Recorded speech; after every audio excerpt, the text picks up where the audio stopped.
Wakati ambapo unaona mtu anatolewa mashetani, ama wakati ambapo mapepo zinatoka mtu na huwa zinaenda zinatembea katika sehemu ambazo kuna jangwa na ukame. Alafu kwa sababu hawapati mapumziko. Jinsi ambavyo unaona kuna viongozi mbalimbali katika kila sehemu ya nchi hii. Kuna viongozi katika dunia ya kiroho. Kuna walinzi na majeshi wa giza. Sasa kwa sababu hawa mapepo ambao wametolewa katika mtu hawapati mapumziko, wao wanarudi kuangalia kama umejaza mwili wako, moyo wako, roho yako na Yesu Kristo. Kama hujajaza, anaenda anatafuta wale wengine 7, mashetani wengine 7 ambao ni wabaya zaidi kumshinda yeye mwenyewe. Alafu wanakuja wanaketi hapo ndani sasa. Waone kama sasa utaweza kuwatoa.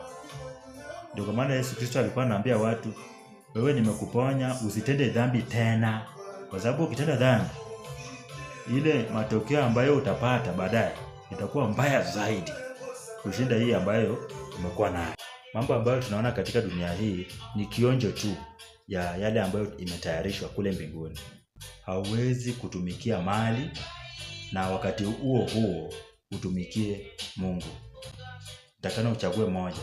Kulikuwa na tajiri mmoja ambaye alikuwa na wakili. Na huyu wakili alikuwa ameshtakiwa kwake ya kwamba ni kama anaiba pesa zake. Huyu tajiri akamwambia, wewe ni kama hii kazi yako hautaendelea kuifanya. Huyu wakili akasema, huyu jamaa anataka kuniachisha kazi. Akawaita wale ambao walikuwa wamemkopesha. Akawaambia, wewe ulikuwa na ngapi? Wewe ulikuwa na deni ya pesa ngapi? Akasema alikuwa ameomba mafuta ya 100. Akawaambia, kaa chini andika ya 50. Akauliza huyo mwingine, ulikuwa umeomba ya ngapi? Akasema nilikuwa nimeomba ngano gorogoro 100. Akamwambia, wewe kaa chini andika 50. Wewe kama hautaki kumchagua Mungu, jiweke tayari.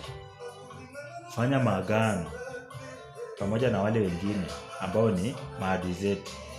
Hii mambo yote ambayo tunaona hapa duniani ni kama mali ya udhalimu.